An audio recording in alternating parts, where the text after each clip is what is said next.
We're all educators here. And we felt it was really important to get people to understand what this was. And the people come up and go, I don't know what it is. I can honestly say to them, look them in the eye, I said, it is a painting. It isn't anything else. You need to react to it just from that. And then give them better questions to ask. And when we did that, they asked the questions, and we had tremendous success as far as people accepting the kinds of things we had here. And every show was amazingly different. The center was an idea put together by Tinsley Preston, who was a publisher out of Chicago. And he came down here and said, let's build a gallery. And I'm thinking, a storefront, I'm selling pictures of the mountains and pencils to make the rent. And I didn't want to do that. So he basically said, well, write up what you want to do. And I did. And it was kind of outrageous. He said, okay, get the land, get an architect, build it. So I hired an architect from town here who's a wonderful man. He's delightful, a little crazy. Jerry Lundeen, who I got along with marvelously. I did not come to him with a plan. I gave him words. I'm a firm believer in professionals do what they do. The building started in November. We started breaking ground in November, and we were in this building in April, which is pretty amazing. I mean, you can't get a house built that fast. So we were in this building in April. It wasn't completely finished. And then we opened up in July with our first show. And going to the shows. So I did research for 2 years on the artists that I'd like to bring in here with one philosophical restriction. There were none. I didn't care about medium. Textiles, photography, installation pieces. We had video here. We've had, you name it, everything's been here. People really come here not knowing what to expect, but being open to it. And then the other part of the educational thing was we set up, I didn't want to do an artist talk. So on Saturdays we have what's called an artist dialogue. And the artists, originally we just had one artist come in, and they would talk like for 5 or 10 minutes, that's it. And then people in the audience would ask questions. It really became an artist dialogue. And then we had one strange dynamic take place about 2 years ago, where a number of our artists, some artists came from Hawaii and others came from the East Coast, and they only could be here on Saturday. So we ran them all together. And then a magical thing happened. They talked to each other. So the dialogue became people in a room and the artists talking to each other, and really became this amazing dialogue about art. It was exciting. I mean, people were participants, but it was like having a group of people over in your living room talking about art. And it was really open, very intelligent. The questions were amazing. The artists were absolutely amazed. I mean, the artists were always said, this is one of the most intelligent groups that we've ever shown in front of. So we had a reputation as an artists gallery. We respected our artists. And one of those reasons is in the middle of no place, New Mexico, we got some of the best talent and best contemporary exhibiting artists in that demographics that you can find in the country. Well, the workshops, as soon as they reached out to the corporations, we became one of 2 national learning sites for Canon. Canon USA gives us cameras and I mean, all professional lenses. We don't have any things like Rebels. We have all professional lenses, and they gave us 24-inch printers. They gave us really good projectors, and they did a tremendous amount. Other companies like Moab Paper gave us paper, and that's been going on. The workshops we have had in 4 years, just around 2,000 participants have taken workshops here in 4 years, which is pretty amazing. And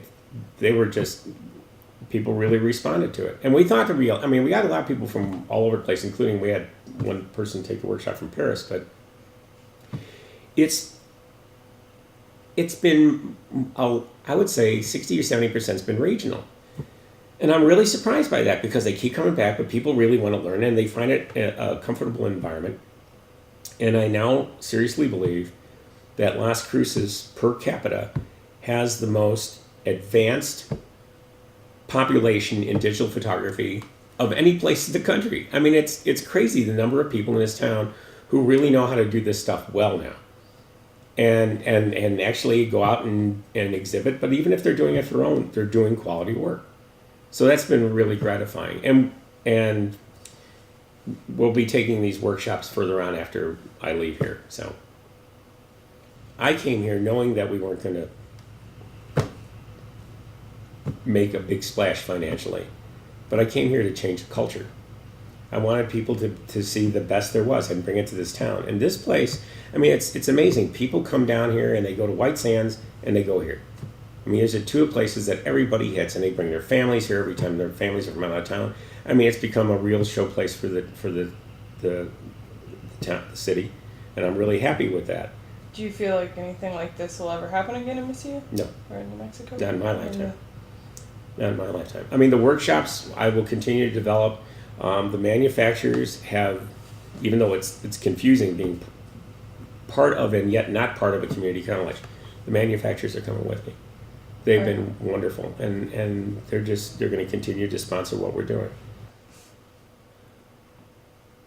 I believed in the very beginning that this place was not going to be able to sustain itself on just income. That the building probably should have been put together, the program should have been put together as a nonprofit program from the very beginning. Now, the people in town here have been wonderful.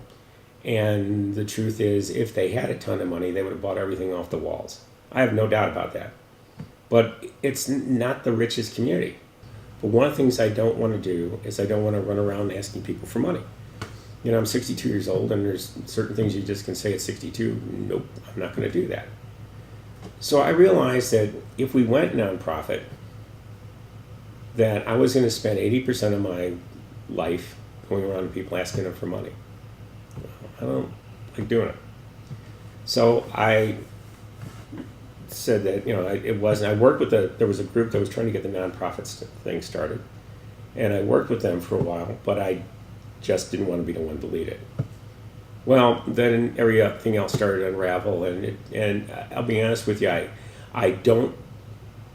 There was a lot of communications problem between the nonprofit group and the owner, to the point where it went nowhere. But all the ones that I do now, or that are done by local instructors, it's a cool deal. You pay $20 and you enroll at the community college for life. And then every single workshop is $62. I mean, it's even cheaper than what we're charging now. So the prices are going down for the same workshops.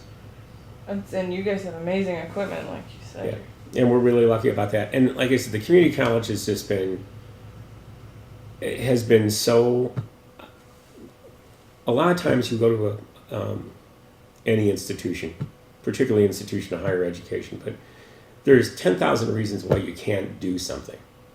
And I'm so used to hearing that when I first got in conversations with the community college, their attitude was exactly the opposite. We'll find a way. We'll find a way. And I'm just going like, hell, I want to work for you guys. Being able to do this thing with their support, I don't have to worry about the building because it's owned by the state. I mean, there's a lot of things that are going to make my life easier. Plus, now I'm actually going there and I'm teaching some advanced courses for them on regular, like twice a week kind of classes. That'll be scary, but it'll be interesting to go back to that.